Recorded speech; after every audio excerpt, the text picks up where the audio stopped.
Hi everyone, আমি অনামিকা। আজকে এসে গেছি তোমাদের সাথে আবারও একটা নতুন ভিডিও শেয়ার করতে। আজকের এই ব্লগটা খুব বেশি হেল্প করবে, বিশেষ করে তাদের যারা সাপোজ আপনারা কোথাও ঘুরতে গিয়েছেন, কিন্তু সেখানে গিয়ে একটাই সমস্যা যে ঘুরতে গিয়ে যে ফটোগুলো আমরা ক্লিক করি সেটা একটা ড্রেসেই অনেক সময় ক্লিক হয়ে যায়।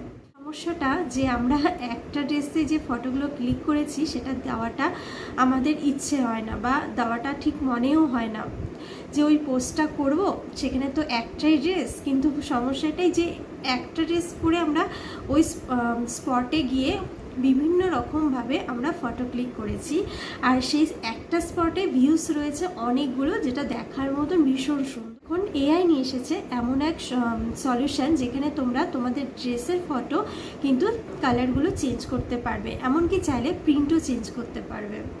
তো এআই নাম শুনলে অনেকেই হয়তো ভাবেও যে এটা স্ক্যাম হতে পারে, কারণ এর আগে অনেকেই এই কথাটা অনেকটাই আমরা শুনে এসেছি, অনেক ভাইরাল ভিডিও এসেছে এই নিয়ে। কিন্তু আমাদের হোয়াটসঅ্যাপ দিয়ে দিয়েছে সেই সুবর্ণ সুযোগ। এআই অটোমেটিকলি এসেছে, তোমরা সেখান থেকে গিয়ে নিজেদের ড্রেসের কালার, এমনকি যে ফটোটা তুলেছ সেই ফটোটার ব্যাকগ্রাউন্ডও কিন্তু চেঞ্জ করতে পারো। প্রথমেই চলে যাব হোয়াটসঅ্যাপ অ্যাপ্লিকেশানে, সেখানে গিয়ে ask Meta AI or search বলে অপশান এসেছে, সেখানে অ্যারোতে ক্লিক করে আমরা সিলেক্ট করে নেব সেই ফটোসগুলো যেগুলো আমাদের প্রয়োজন চেঞ্জেসের। এখান থেকে আমি আমার ছেলের একটা ফটো নিয়ে নিলাম। তো এই ফটোটার মধ্যে যে কালারটা রয়েছে সেটা হচ্ছে ব্লু কালার। তো আমি এখানে লিখে দিচ্ছি change T shirt colour into pink.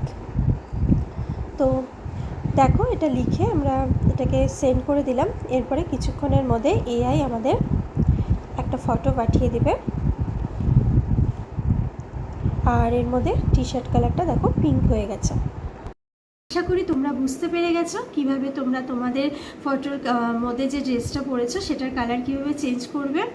তাহলে আজকের এই ভিডিওটা যদি তোমাদের হেল্পফুল মনে হয় তাহলে অবশ্যই শেয়ার করো তোমাদের সেই সব বন্ধুদেরকে, আর ট্যাগ অবশ্যই করো।